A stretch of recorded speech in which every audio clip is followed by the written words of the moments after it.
Welcome everyone to episode 35 of the Phoenix Report. I'm Jack Connor, and this is an artist that I've wanted to have on my show for a long time. And it goes back to when I first started my band Vertebreaker almost about 4 years ago. As you know, especially when you're first getting started, and even now, we still play a lot of shows in clubs around, we're based in Melbourne and Orlando, Florida, so we do a lot of stuff locally. As well as, in Tampa and other areas around Florida.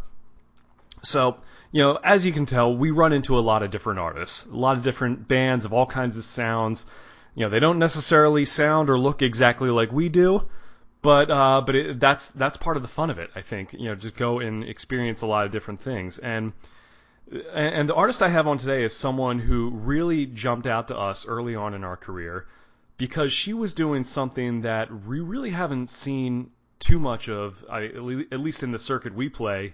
We don't really see too much of, in the way of not only female artists, but artists who are doing more like pop, R&B, and even a little bit of hip hop, but not in the way that you would think, because this girl mixes in a lot of different genres. She even mixes a little bit of rock stuff in there as well.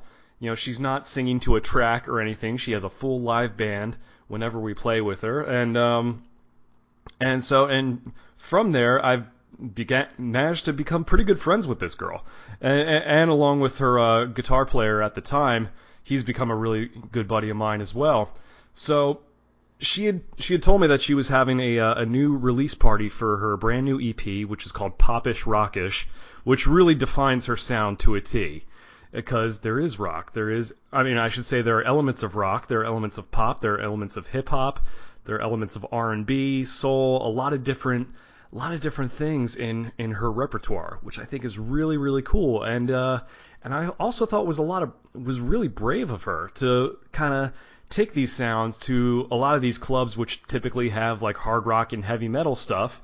So it's like, and it's definitely a bold move, because you never know how those other things are going to be received. So she's definitely someone who likes to take a lot of chances in performing and in her material, and she's actually become a pretty good friend of mine over the last couple of years.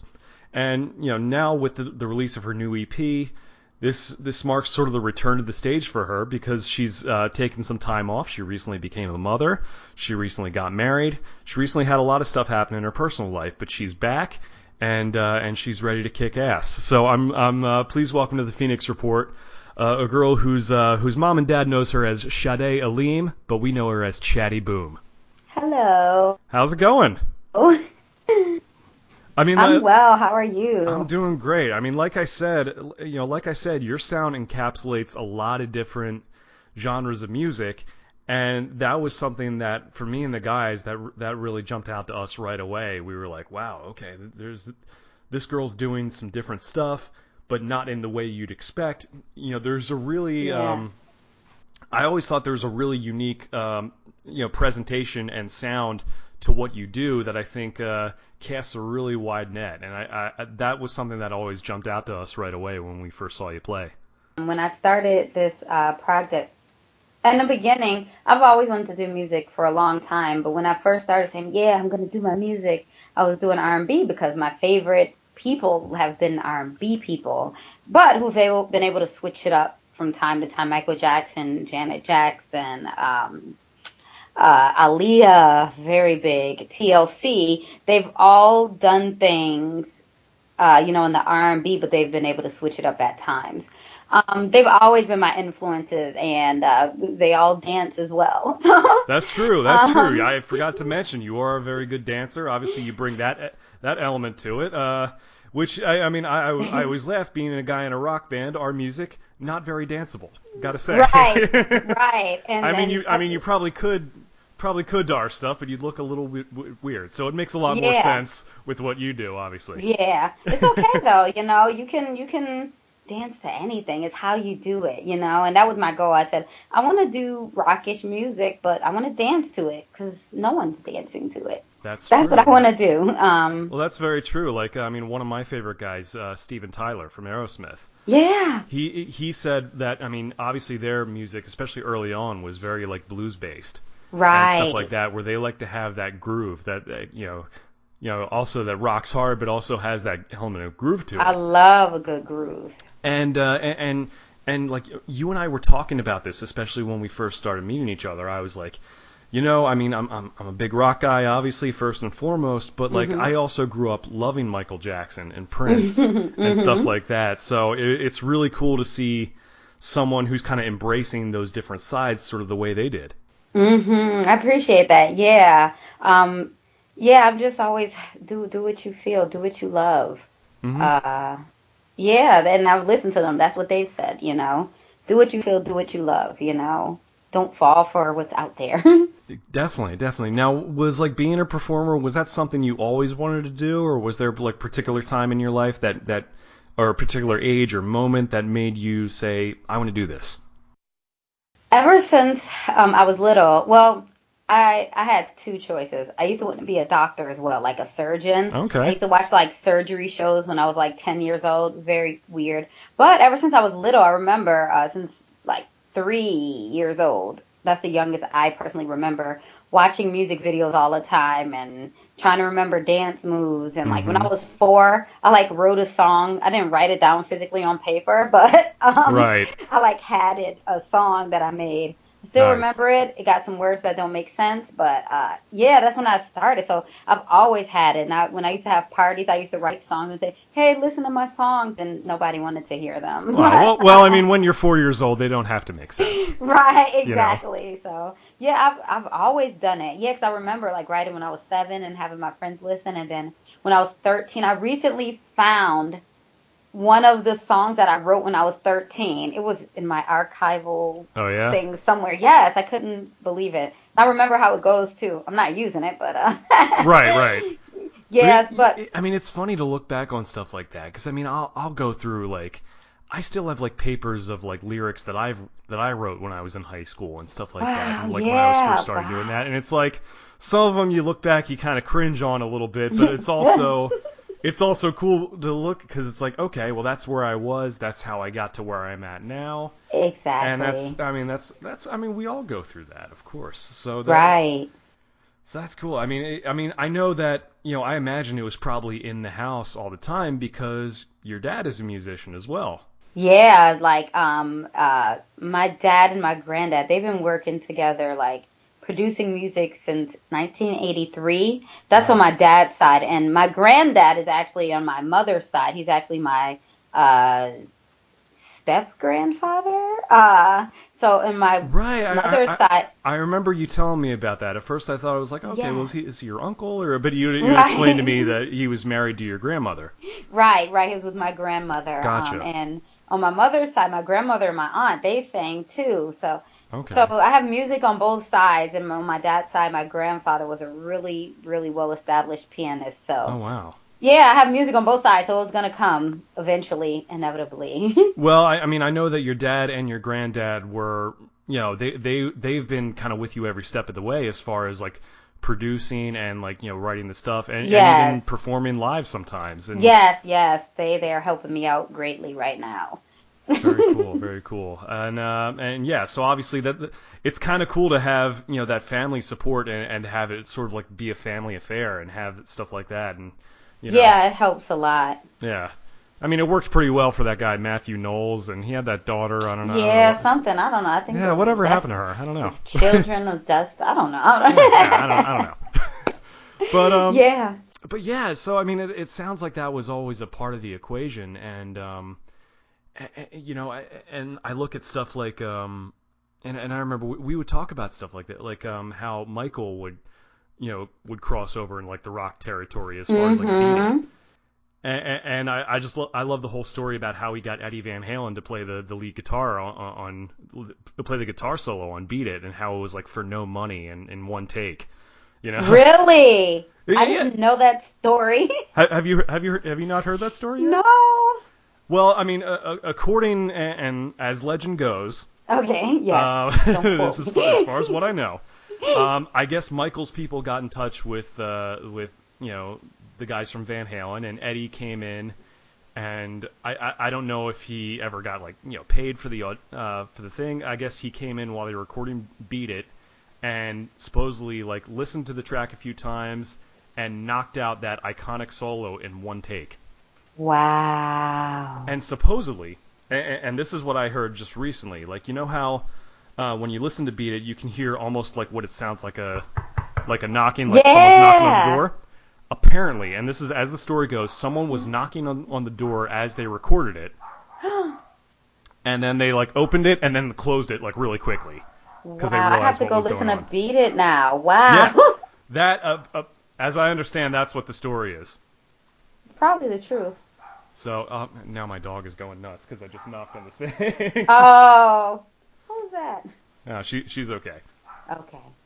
But yeah, so I mean, it's always funny hearing how stuff like that, develops. How there is that crossover. That not a lot of, it seems like there's not a lot of that nowadays. Yeah, and especially at least scary. in the rock world, because I feel like at least when it comes to like punk and heavy metal, they've kind of moved away from some of the blues influence or some R&B. Yes, I absolutely agree. The funkiness is gone. 'Cause I'll listen to like rock from, 70s, 80s. I'm like, I like this, Yeah, it had those, you can hear those, and I don't hear it today too much. Every once in a while, you don't hear it too much, though. That's like, true. One of the closest things I can think of is, you're familiar with Pantera? I've heard of them, but... You're right. Well, they were mainly around, they really broke through in like the early 90s, and they were really, really big in like the heavy metal world. Uh-huh. Well, they had sort of a sound that they were classified as like groove metal. Nice. Which they were like really, really heavy, like very harsh, like almost like I call them like Cookie Monster vocals. Oh. Where it's like you hear that. So I mean, sometimes you get that, but they would sing too and everything, and their guitar player was really talented, but they did have a little bit of that groove to them, at least where it's like they weren't playing a ton of notes at once. But like it did have a definite beat to it, so I'll have to send you a few examples. Yeah, because I just looked them up right now. So I'm gonna listen. Right, so it's not particularly funky or particularly R&B like, but you get a sense that there is a little bit of that. Like you can kind of nod your head to it. Or even like in the 90s, the closest thing you had was like there was the whole rap rock thing. Right. Was like when Limp Bizkit and Kid Rock and stuff like and Korn and stuff like that. I like them, That's true, and you know what? And not for nothing. I mean, when I was a kid, originally I didn't really like that stuff very much because I think it's funny because that's the stuff I liked. Right. But I think my whole point was that like I think a lot of kids, and I was no different, when like especially when you're young, you kind of find your identity and be like, okay, I'm this. And I don't want, and when I was a kid, I was like so hardcore into like rock music and like I didn't want anything to do with rap music. I felt I like kind of went the other way. I was like I was just completely anti, and so for a while, I really wasn't feeling what like Kid Rock and Limp Bizkit and Rage Against the Machine and those guys were doing too much. But then I heard Linkin Park. Yes. And for some reason, I guess it was the musicianship. Because I could tell that those guys, okay, yeah, they do a little rap, but they can sing. They can incorporate a lot of different... And that made me kind of like... That kind of changed my whole perception on a genre at whole. Right. And that made me kind of be like, okay, well, maybe this stuff isn't too bad. And maybe kind of go back and kind of lighten up a little bit. And now, for me especially, even in the last couple of years with like The Roots on Jimmy Fallon... Yeah. Seeing like the musicality behind the history of hip hop, and the stuff that he and Justin Timberlake would do, or they do the history of rap, and that made me like appreciate it on a whole new level. I'm like, oh, okay, like I see what's going on here. Right. So it's funny how like when we grow up and we get older, those little things that used to bother us don't really bother us as much anymore. Right. And you're able to see the bigger picture. Now, was it like, guys like Michael and Prince that kind of turned you on into like, as far as like incorporating some of those like guitar heavy sounds into it, or? Actually, I guess sort of, but okay. When I grew up, I, mainly, like I said, listened to R&B rap. Bone Thugs and Harmony, my favorite rap group ever. Bone Thugs, yeah. Yeah, but at the same time, I'd hear there are certain like rock songs I know. I wouldn't know who the name of the people were, but I know them. Well, I always knew Red Hot Chili Peppers. Yeah, yeah. Give it away, give it away. I remember that so vividly. I mean, you talk about bringing funk into rock. I mean, those guys. Yes. I mean, some of their early stuff was produced by George Clinton. Wow. Yeah. That's funky. I did not know that. I mean, this is some of this like their early records before they got really big. Right. Wow, I did not know that. Oh yeah. That is amazing. Because I just watched the thing about George Clinton, and they didn't even say that. Yeah. Well, I mean, I don't know if it was a highlight of his career because they were just like young up and coming kids. They weren't really famous at the time. So, but they certainly talk. I remember watching their like behind the music years ago on VH1, and they would talk about working with George Clinton and how much they loved him and. Wow. So, now that's one funky man right there. Yeah, Parliament and that guy pretty much lives and breathes it. So it's right. Wow. So yeah, but I'm sorry. You were saying you were talking about the Chili Peppers and other stuff. Yeah, so I was saying like I've always liked those songs. I just never dived into those particular artists. Like I loved Alanis Morissette, Ironic, and you know I loved the music, and I just never, since I never honed in on the artist, I didn't stick to it. So that's why for years I was trying to do R&B. It just didn't work. I don't know. I just wasn't feeling something. I love listening to it. Not today's R&B. I don't know. They need some work. It's like more hip hop influence, which is an issue. Thank gosh for Bruno Mars, because he's bringing R&B back. Bruno's your guy. I know that. You know that's my. But I'm glad he's bringing that back, and he's incredible. I'm a big fan of his. You know, I'm glad everybody's starting to see now. Everybody thought I was a psycho a few years ago. Well, I mean, yeah, I only have a few friends of mine who like don't like it because they thought like I had this one buddy of mine. I'm not going to name his name, but he knows who he is. He's listening right now. But he's like, Bruno, he's just ripping off the Police and Sting and stuff like that. And I'm like, well. First of all, like everyone says like everyone rips off everybody, okay? So let's just relax addressed with that actually. Yeah. And I'm like, if you're gonna copy somebody, I'm like, what's wrong with copying the Police? The great people, right? Right? Like you know, he's like paying tribute. He's easily influenced by him and has those older sounds, but he's fresh, he's young, he's new, and you know, he's doing it big right now. Yeah, what you just said is like kind of what he said in regards to you know, making music that sounds like previous music that was done. He said, yeah, you got to do that, you know. You're influenced by it, so I don't have an issue with it. It's not a straight copy. He has no problem saying this influenced me, and he makes me have fun, so that's all that matters. Yeah, well, it's good. Well, I mean, it's much like what you do with your stuff, because you are sort of the sum of all those different parts. You take these different things and you create something that makes you unique. And that's what I think attracted us in the band to like playing with you originally, because you weren't doing like the same thing that like everyone else in like R&B and hip hop was doing, or everyone else, or like other, or even a lot of other female singers were doing. It was like you had your own sound, a lot of different hybrid of stuff, and we dug it right away. I appreciate that. That's what I was going for. That's what we were going for when I started this, and to hear that feedback, it really solidified that I was doing the right thing. So I said, okay, I'm going to keep going with it.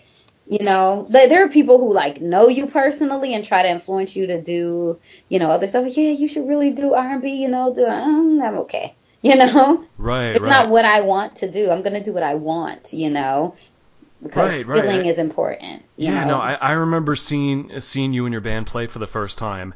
And it was you. You had a backup singer. You had a full band. I think your dad and your granddad were in the band at the time. Yeah, they were. Mm-hmm. And you had a girl backup singer, and like the two of you would have like, you know, some choreographed dance moves and stuff like that. And I was like, I think the only thing missing is like maybe like one more girl on stage. Yeah, that's my ultimate vision. Yeah. Yes, I just gotta wait till I get bigger so somebody actually want to do it, you know. Right. Well, or at least until you can afford to pay some more people. Or until I can afford to pay more people. Right. True. Yes. I hear you.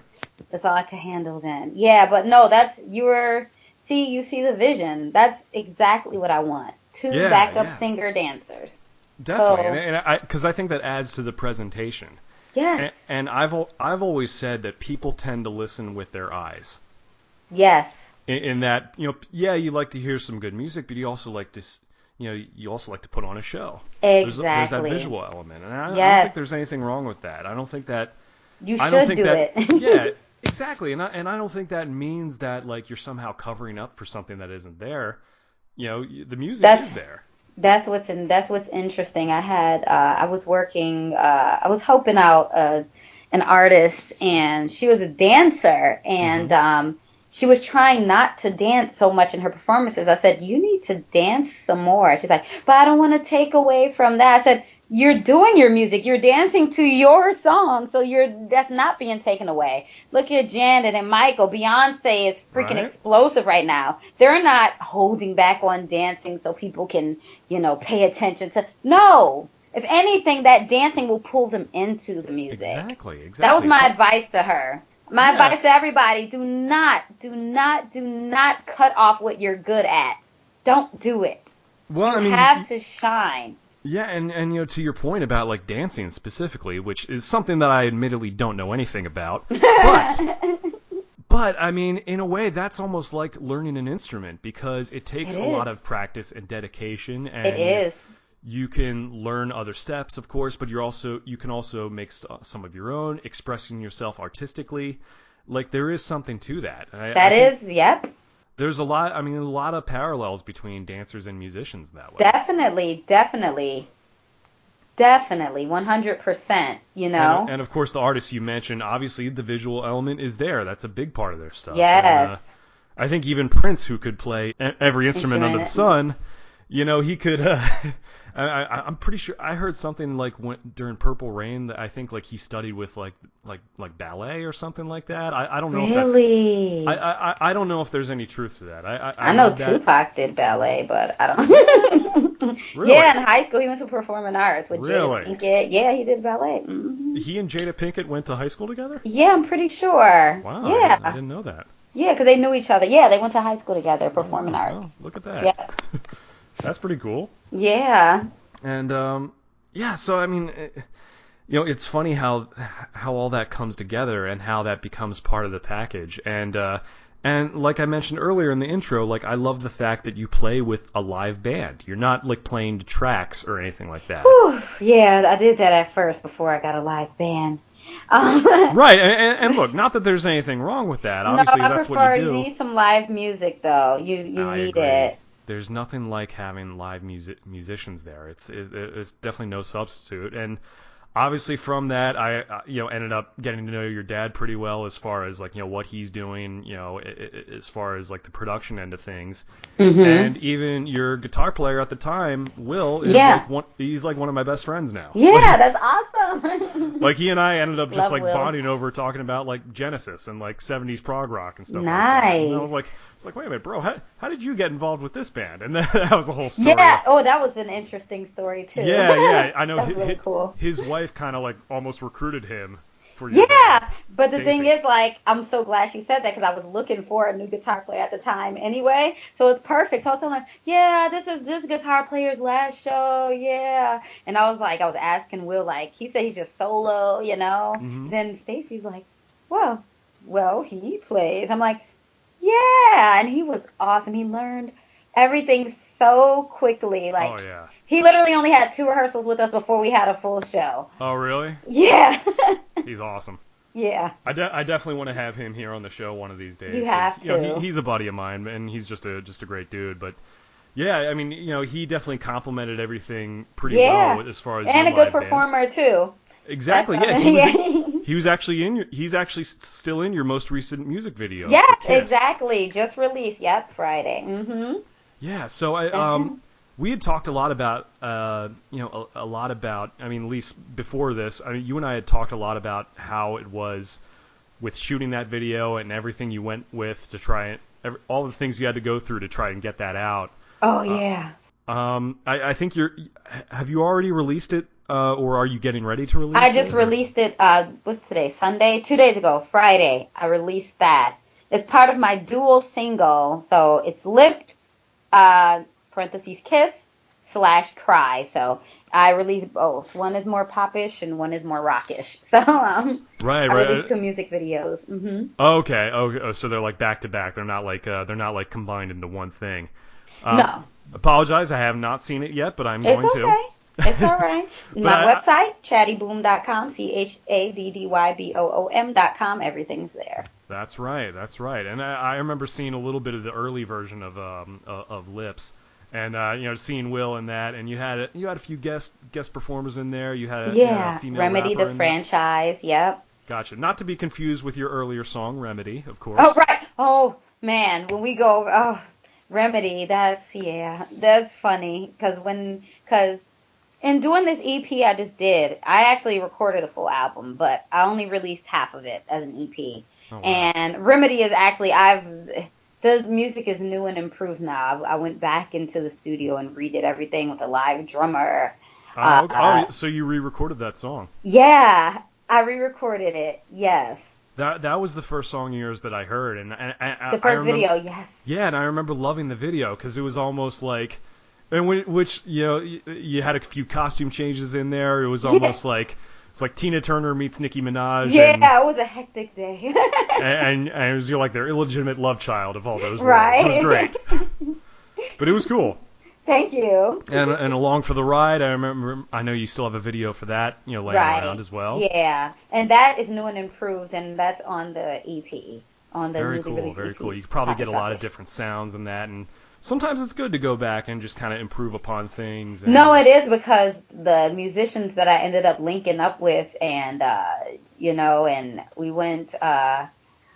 The engineer that we were working with, and he actually played guitar on a few of the songs as well. So to have them come in and add their own pieces to the music without changing the feel was amazing. I appreciated that so much. I'm like, oh, it makes you go like, whoa, I hadn't experienced that because we were doing everything ourselves before, Very cool. So, now, who were some of the people that you were working with? So I had Will Snyder. He was actually doing some of the production and engineering, and he played guitars. He's actually the guitar player on For the Ride, on the new and improved one, as a matter of fact. I also have Billy Wright, who did a lot of the guitars that's on this EP.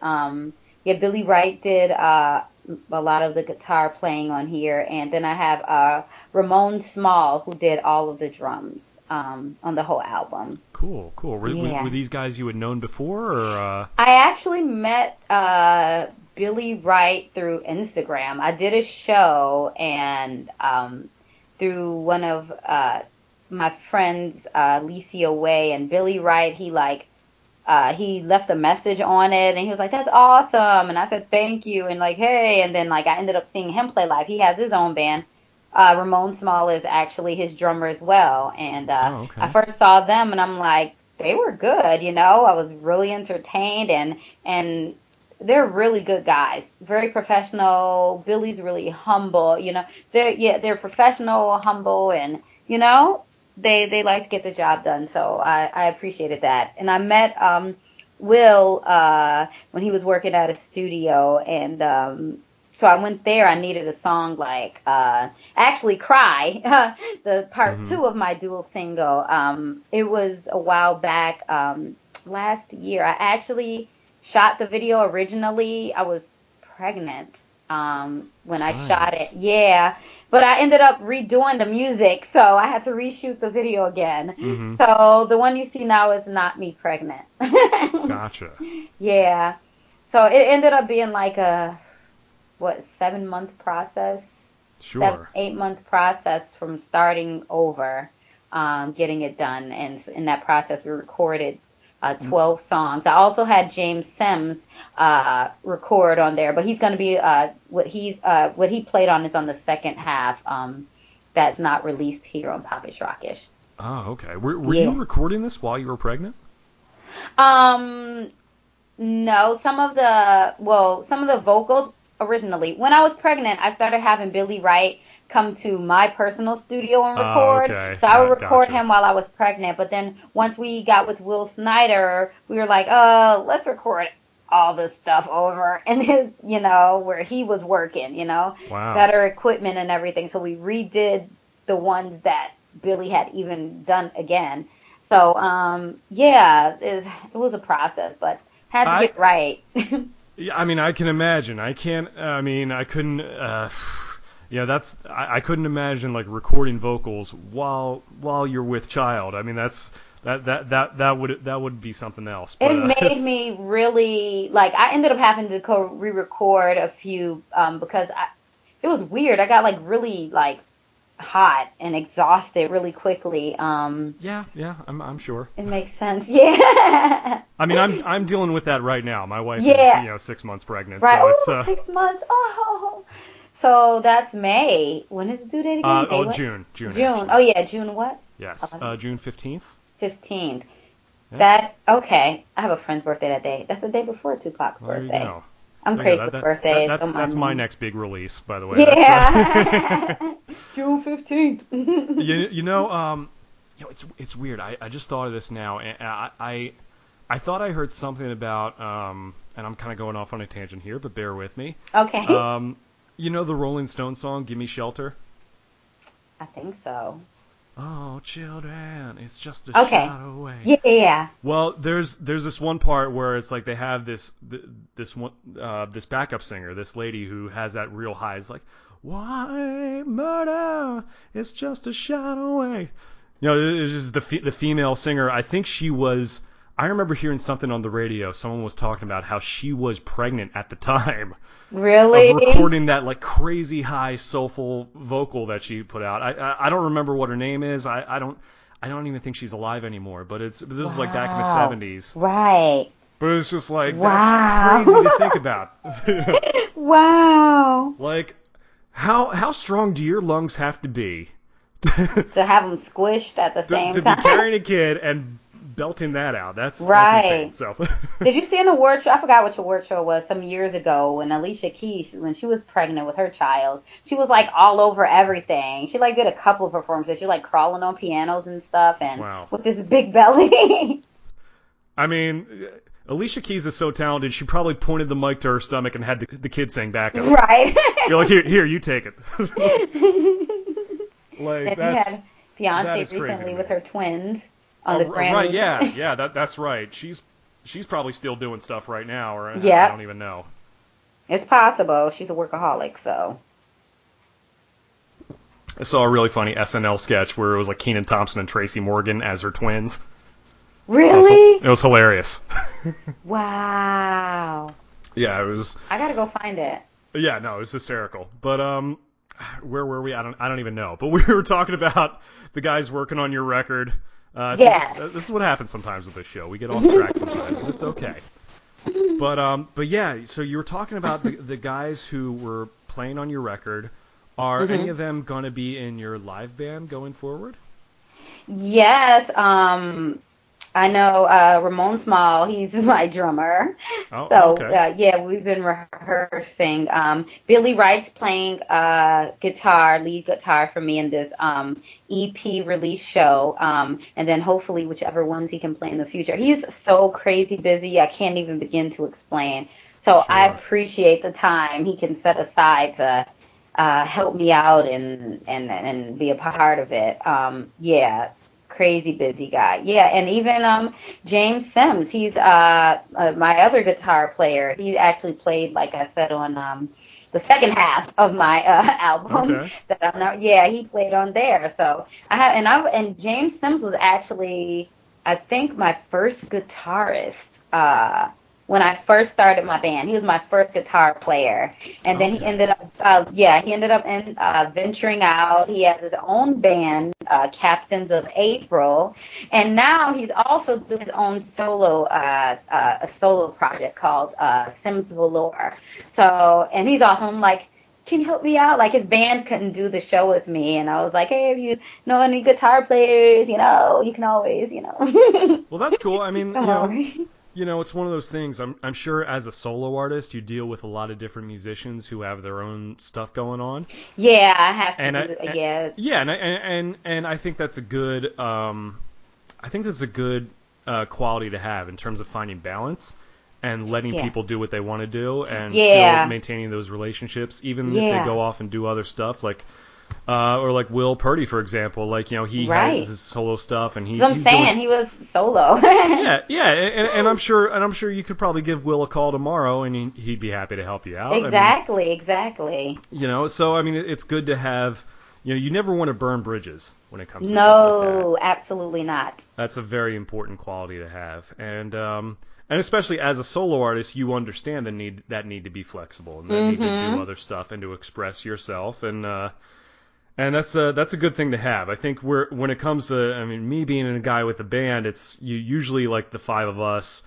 We're kind of all wrapped up in each other's stuff, so that's usually how it goes. But like even Ryan from my band, he plays in a few different bands as well. So it's all about finding that balance and having the trust in people to let them do whatever they want to do and still let them come back home. So. Right. Yeah, because when I first started a band, I was scared of that, because I'm like, what if they have shows on the same day? But I don't know. Everybody does it and it seems to work out. So I said, I have no choice. I have to do it this time around. Right, and usually that rarely happens as far as like you getting double booked. And even Right. then, it's like if you plan out stuff in advance and if you're communicating with people, then Exactly. Very important. Then that's really all that matters when it comes when it comes down to it. Mhm.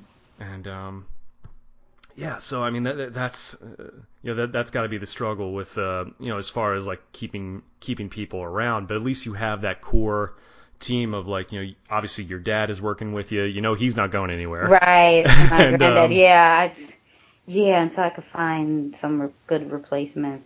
Like my granddad, it's hard to find somebody that can play the bass like him. Like that can play the parts like him. It's very difficult. Oh yeah, no, he's an incredible bass player. I was definitely noticed that right away. And, I remember somebody told him, you need to come to the front. It's like, no, he wants to hide. All right. Oh, is he shy? I don't know. No, he's like, no, he's just helping me. He's like, I'm old. No, y'all young people get in the front. Y'all are the show, not us. Like hey, my dad was like, he's a pretty young looking guy. I got to tell you that. Yeah, they don't. Yeah, that's very true. But they're like, no, we old. Nope, y'all young ones stay in the front. That's how they are. I was trying to get my buddy Shannon to give you a call, but he's moving to DC, so that looks like right. So that doesn't help. You know what's crazy? I was looking. You know how I was looking, and somehow in one day I got like 3 extra people. So we all came to rehearsal. I had 4 guitar players there, and they were all great. So the other 2 guitar players, I'm still going to use them, because the other ones I'm using now, they have their own projects and stuff. So I've sent them the music, and I'm like, you're going to have to learn this. I'm going to need you. So I'm just letting you know. Yeah. So that was good for that to happen. That's why I don't like to worry. I was getting, crunch time, and I'm like, I need another one, Sure, hey, that's a good problem to have, as far as like a not very being able good problem. to decide, you know what I mean? Right. All right, well, speaking of live bands and live performances, you're getting ready to come back. As I mentioned in the intro, you're getting ready to have your EP release party at the Haven. Yes. I love that place. Yeah, I love Maria. Right. Let's talk about that a little bit. What have you got planned for that night? So it's Thursday, March 2nd, at the Haven. Doors open at 7. I have special guests, Tears of a Tyrant and Beach Casino. So, I like their grooves. Yeah, so that's going to be fun, and I'm going to be playing all the songs from my EP. So it should be a fun night. Really fun. Very cool. And advance tickets are on sale now. You can get them from me personally. They're $8, or you can go to my website, chaddyboom.com /tickets, or just go chaddyboom.com. It's there right in the front. It's going to be fun. I'm excited. A new show and trying some new things and trying to take it to the next level, Excellent. Now for those who may be listening who have never come to see a Chaddy Boom show, how would you describe your show, and what would somebody be able to expect from seeing you who have never seen you before? Get ready for lots of energy. There will be lots of movement and lots of jamming and some popping and rocking, man. There you go. There you go. It's fun. It's a fun time up there. Really fun. Exactly. I mean, 90% of the bands, my band included, you'll see at the Haven are a bunch of Yeah. Not 90% of them are, including me. I mean, look, we're a bunch of sweaty rock dudes. If you want to see something a little bit different, you want to see a beautiful woman up there fronting a really cool R&B band, you want to go see Chaddy Boom's. Yeah. You want to see And that if you show. listen to Poppish Rockish, it's a lot more rock sounding now. Right. Yeah. So it's more the popish rockishness, but still like the vocals are very R&B. So I know definitely what you mean. Very cool. Yeah. So that sounds awesome. So March 2nd, Thursday. Yes. Definitely make sure you mark your calendars. Go see that show if you're in the Orlando area. It's definitely something different, something you may not be used to seeing, but even if you're not, you won't be bored. Definitely won't be bored. And Tears of a Tyrant and I'm sorry, what's the other band's name? Beach Casino. Beach Casino. Yes. Casino. Apologies to Beach Casino if you're listening. Not familiar with you guys before. I'll check you out. Of course. I actually found out about them through a mutual music friend. I hadn't known about them either. When I looked them up, I said, "Oh, I like them." So they're Beach great Casino. guys too. Yeah, very, very professional and everything. So All right. yeah. Shout out to Beach Casino. But I've seen Tears of a Tyrant before, so that should be a really good show. Yes, I've played with them a couple other times as well. So Excellent. yeah. All right. Well, that's cool. So where can so people can find you on chattyboom.com? Yes. Any other social media? Anything you want to put out Yes, there? Facebook.com/ChaddyBoom. That's CHADDY Boom, .com. And then I'm on Instagram, ChaddyBoom16, Twitter @ChaddyBoom. And my album's out now. iTunes, Amazon. You can stream it on Spotify, iHeartRadio, Google Play. My YouTube channel, youtube.com/ChaddyBoom.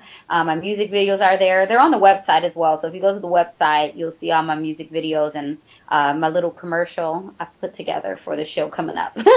Very cool. Yeah, no, I saw that commercial on there. That was really cool, really well done. Thank you. Looked really professional. I was Thank like, you. It's like, all right, I gotta get one of those done for my band. Right, That looks gotta really get cool. together. Right? I need to talk to somebody. I don't know, but I can that's hook you up awesome. with my guy that I use. Yeah, you might have to slip me his He's number later really on, 'cause good, that really was- good. I'm so Yep. thankful for him. His company is 4E Media. And he's been around. He's been working with my dad for a really long time, like when my dad had his group, and he's great. Yeah, and he's helped my brother out. My brother is a rapper / producer as well. Oh, okay. Yellow Fella 407. Yellow Fella. Yeah, aka Quint Aleem. Nice. Yes, no, he's awesome. My brother has a show in Atlanta like a couple days after my EP release, so. Oh wow. Whew, Oh, yeah. wow. Have you gotten your brother to do any guest spots on your new record? You know what's funny?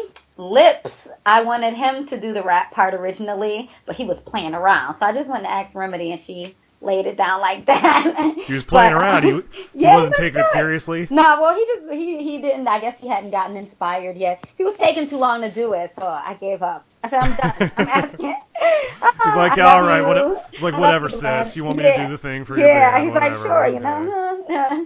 But That's he funny. did produce one of the songs, not on this EP, Poppish Rockish, is on the album, so you'll hear it when I release that later on. Okay. Really nice funkiness. I love it. Very cool. He got So some more stuff for me at too. At least with him, you got a connection in Atlanta, and I know you're originally from Buffalo, New York. Yes. So I'm sure you got some friends and fans up there who are listening as well. Yeah, I have a friend, like I haven't seen her in at least 11 years. Yesterday when she bought my album like immediately. Shout out cool. to Cindo, I love you. All right, Cinda. Yeah, and good I had stuff. Another friend too. She's like, where can I get it? So yeah, I'm seeing a lot of support and love from there as well. I appreciate that so much. Very cool. I'm telling you, we're going up and down the coast here. I like it. Yeah. So this is cool. So definitely check out chattyboom.com. Chaddy, this has been awesome. I'm so glad you're finally able to do my podcast. I think the timing was right with your show coming out, and now that you're back in the scene. Yeah, no, this was so much fun. In fact, and you and I talk about a lot of other stuff besides, music. All the time. Offline. In Black fact, Panther. I was going to say, I got to have you back when we do, like, the Black Panther review when that comes out. So, I feel like I'm, like, here to always, like, answer, like, any, like, geek-related questions when it comes to Marvel Comics and stuff like that. You know where to come to. So I'm right here.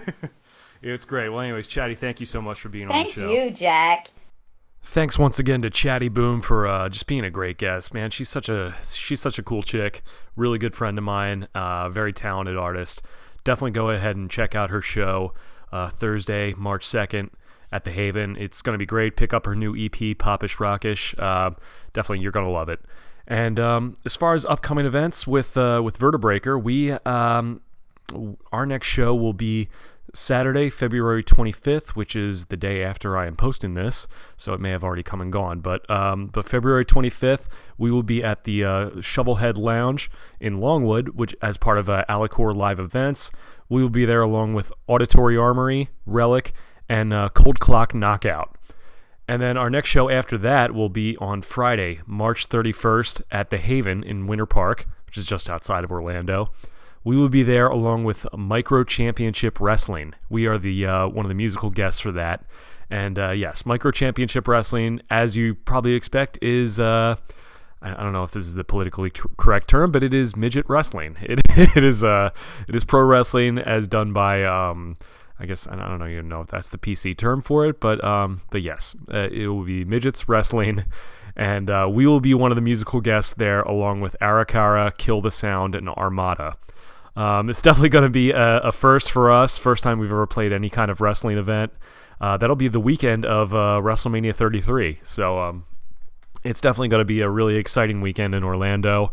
Definitely as a wrestling fan, I know it's going to be a lot of fun, so definitely go and check that out on our events page for all the details behind that. And just stay tuned because we're always adding different shows and different events that we're going to be a part of. So that is it for this episode of the Phoenix Report. Make sure you follow me on Twitter at JackXConnor, like me on Facebook at facebook.com/JackConnorMusic, and also feel free to check out the band at www.vertebreaker.net.